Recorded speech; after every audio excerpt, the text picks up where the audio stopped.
Bonjour tout le monde, je vais vous parler de Chun-Li, la première femme sélectionnable comme personnage principal dans un jeu de combat. Oui, car Chun-Li n'est peut-être pas la première héroïne de jeu vidéo, mais elle est tout de même la première femme qui ne sert pas à soigner les personnages principaux mâles, ni à être délivrée. Nous allons retracer son histoire à travers la saga Street Fighter, ses adaptations plus ou moins réussies que ce soit en animation ou en live, mais aussi ses caméos. Petit avertissement, les boss de Street Fighter 2 et souvent des suites ont des noms qui ont été interchangés entre le Japon et le reste du monde.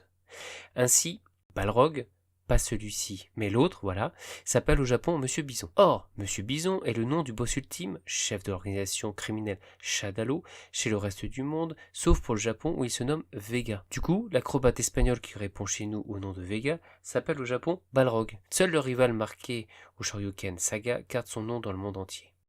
Vous êtes prêts ? C'est parti.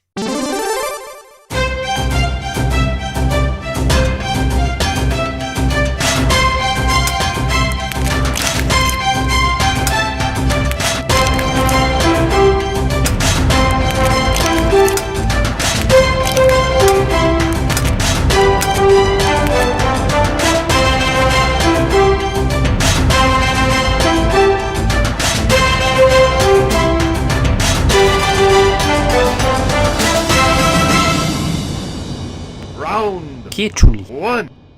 Pour répondre à cette question, il va nous falloir différencier la création du personnage et sa vie dans le jeu.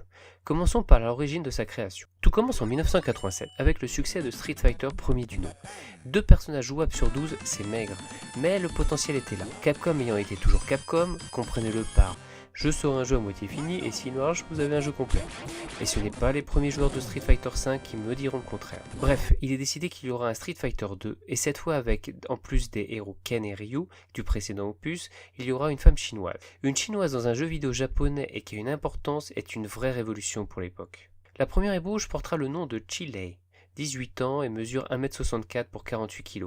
A noter que jusqu'à encore aujourd'hui, le vrai poids de Chun-Li est un mystère. Vu que dans ce nouvel opus, il y a un 2 dans le titre, ce sera la fille d'un des personnages de Street Fighter 1, Jen. Jen a 70 ans, ce qui veut dire qu'il a eu Chun-Li à 52 ans. C'est le designer d'Akiman qui remporte les lauriers chez Capcom.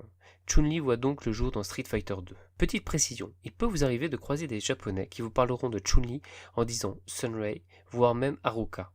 C'est normal, car même si son prénom s'écrit en idéogramme, les japonais peuvent le lire Sunray ou Haruka. En tout cas, Chun-Li veut dire joli printemps.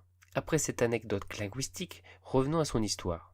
Akira Yasuda, qui est le papa de Chun-Li, a hésité à l'ajouter au cast, craignant qu'elle soit délaissée par les joueurs masculins. Mais le pire, c'est qu'un des designers du jeu, Yoshiki Okamoto, voulait aussi à la base que la barre de vie de Chun-Li soit plus courte. Pourquoi ? Parce qu'une femme n'est pas aussi forte que les autres personnages masculins. Heureusement, un autre designer n'était pas d'accord et elle a eu droit à une jauge de vie normale. Street Fighter 2 sort en 1991 et c'est un véritable carton qui perdure encore aujourd'hui. Dans une interview de Jeff Walker, le directeur des ventes pour Capcom en Amérique et directeur de marketing sur ce jeu, raconte qu'il a été le témoin d'une scène dans une salle d'arcade.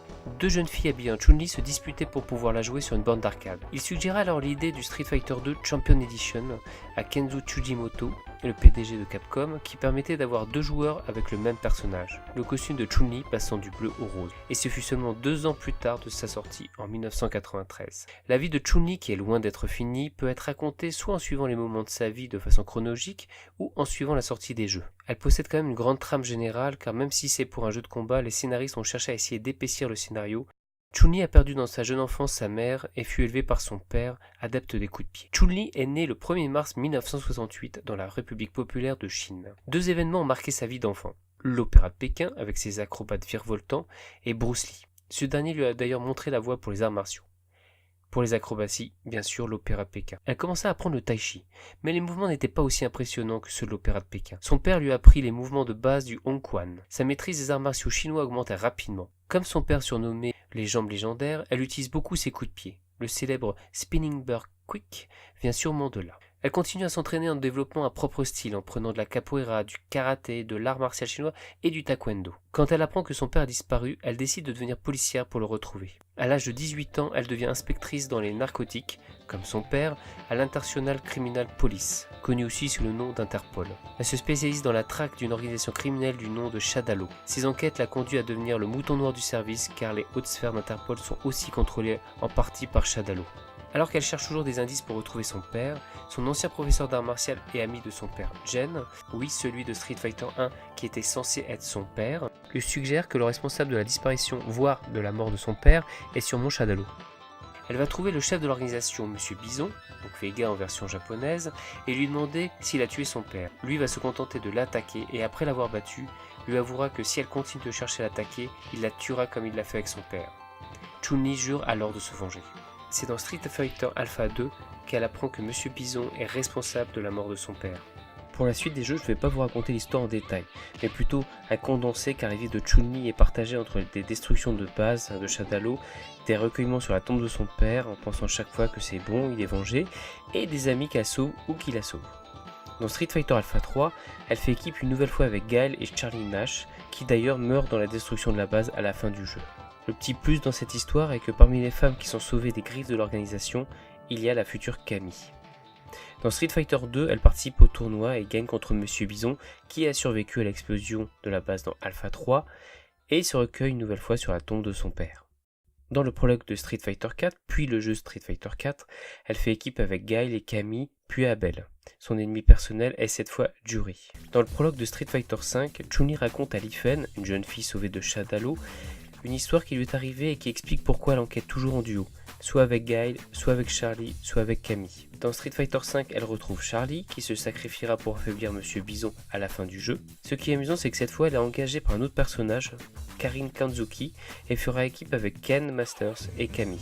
Nous assisterons à une nouvelle destruction de base. Cette dernière histoire est pour plus portée sur le hacking et les inventions portant le doux nom de Black Moon.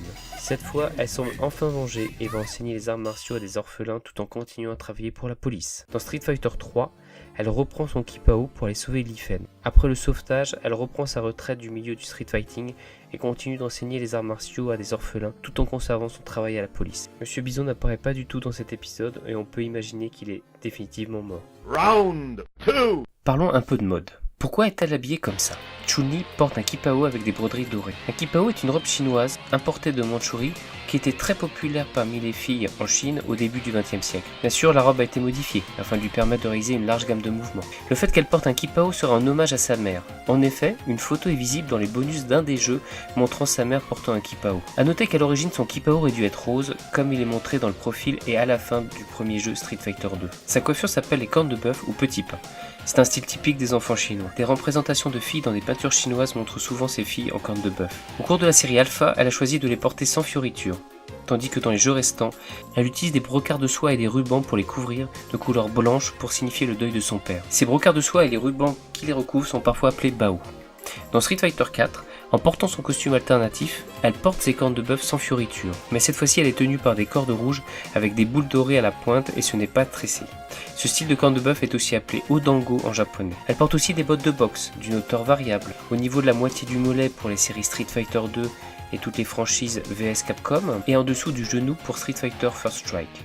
Son juste corps est bleu, avec des collants transparents foncés, et pour ceux que ça intéresse, sa culotte est bleue assortie à son kipao. Sa tenue est complétée par de larges bracelets avec des pics. Ces bracelets pèsent entre 6,8 et 9,9 kg. Chun-Li s'en sert comme poids pour faire contrepoids et aider à stabiliser son centre de gravité, pendant qu'elle réalise le Yakuretsukiaku et éviter une élongation musculaire lors des Senretsu Kaiku. Les pics sur le bracelet, eux, c'est pour donner un effet d'intimidation. Durant la période Street Fighter Alpha, elle portait une veste brodée, des chaussures unitaires et athlétiques, des Adidas TRX sneakers, ainsi que des bracelets cloutés. Il n'y a pas de raison évidente sur son changement pour le kipao, à part peut-être, comme je vous le disais, en l'honneur de sa mère. A noter que dans la série d'animation Street Fighter Alpha, sa veste est rouge au lieu d'être bleue. Les adaptations animées. Sa première apparition date de 1994 dans le film de Street Fighter 2 et nous offre un très beau combat entre elle et Vega. A noter que le plan de la douche a été raccourci dans la version US du film et les très belles musiques et chansons ont été remplacées par de la cacophonie techno. Elle est doublée en japonais par Miki Fujitani et Lia Sargent pour la version américaine. En 1996, l'Amérique sort une série d'animation digne de G.I. Joe dans laquelle Chun-Li a le même rôle et le même but que dans le jeu vidéo Street Fighter 2. Elle est doublée par Donna Yamamoto.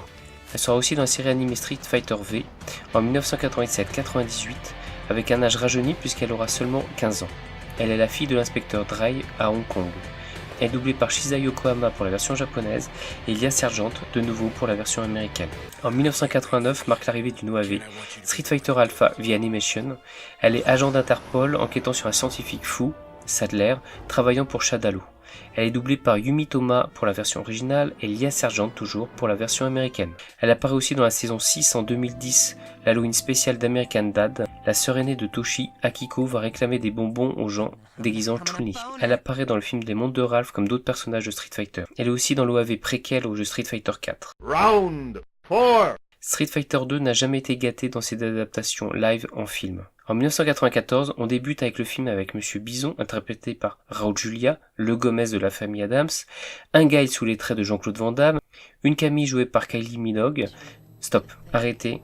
Chun-Li, elle, est interprétée par Ming-Na. N'espérez pas qu'elle porte son costume emblématique longtemps dans le film. Je vous conseille plutôt de vous régaler avec l'adaptation de Jackie Chan de City Hunter en 1993, dans lequel il nous gratifie d'une incarnation de Chun-Li, à part pour le physique bien sûr, très réussie. Christine Kruk, qui est aussi chinoise que ma boulangère, interprète Chun-Li dans Street Fighter The Legend of Chun-Li. Pour expliquer ce physique, sa nationalité est sino-américaine. Chun-Li apparaît aussi dans la seconde saison de la web-série britannique de Street Fighter Assassin's Fist, qui a débuté en 2005. On la voit aussi en 2008 sur un poster dans le film coréen My Mighty Princess. Et bien sûr apparaît dans le film de Spielberg Ready Player One, d'après le livre de Ernest Cline. Les adaptations de comics et mangas. Il faut attendre 2018 pour que Chun-Li ait une mini-série uniquement sur elle grâce à Udon. Elle est tout de même bien sûr dans plusieurs mangas adaptant la série Street Fighter 2. En 90 avec celui de Masaomi Kanzaki, avec toujours le but de trouver l'assassin de son père, et cette fois c'est Vega le responsable.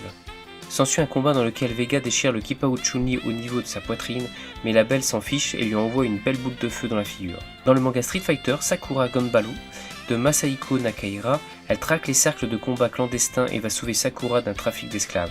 Les Américains font aussi leur version, grâce à Malibu Comics, dans lequel il a ajouté une histoire d'amour entre elle et Ryu.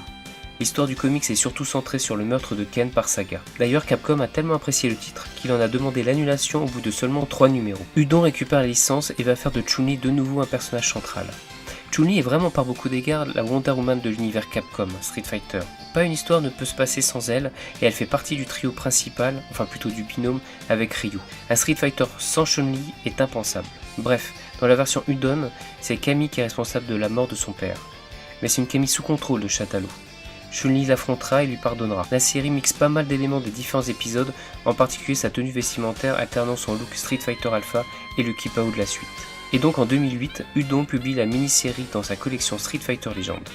On découvre une jeune Chun-Li qui débute dans la police de Hong Kong.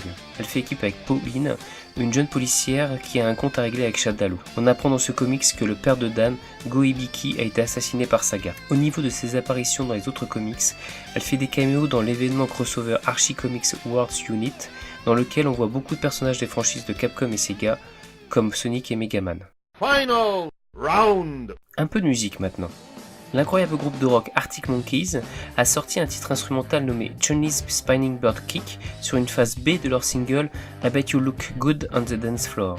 Cette chanson a été nominée comme meilleure musique instrumentale rock au Grammy Award de 2007. L'américain drag queen Alaska Thunderfuck, connu pour avoir gagné la deuxième saison de Pocono Pulse Drag Race All Star, a sorti la chanson The Tea en 2016 avec les paroles Turn the page, Chun-Li, streets of rage, I smash some pumpkins, rat in a cage, let's pay women an equal wage. Et le 12 avril 2018, la rappeuse Nicki Minaj a sorti un titre, Chun-Li.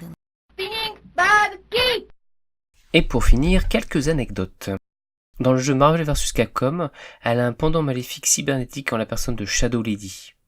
Dans Marvel vs Capcom 3, et plus précisément dans sa fin, elle arrête le personnage du Kaïd de Marvel, célèbre pour être la bête noire de Daredevil de Spider-Man. Elle est disponible dans le jeu Power Rangers Legacy Wars. Chun-Li et Ryu sont les personnages de Street Fighter qui font le plus de caméos, avec tout de même une petite avance pour Chun-Li. Voilà, nous sommes allés à la vitesse d'un Spinning Bird Kick sur la carrière d'un personnage encore sous-estimé du point de vue cinématographique, et qui mériterait un film digne de ce nom ou du moins une série. La prochaine émission sera consacrée à la figurine, et plus précisément à la Swiss Collector qui nous ouvre ses portes. Vous découvrirez une bande de passionnés qui produisent eux-mêmes des figurines hors commerce. À bientôt.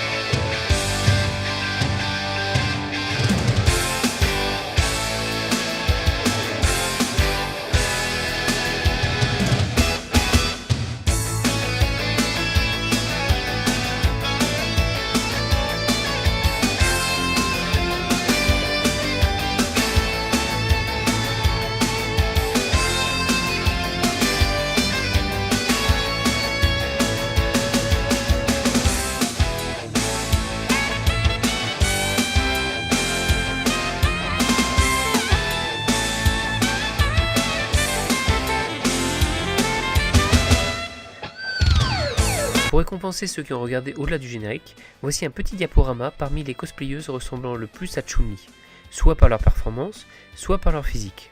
A bientôt.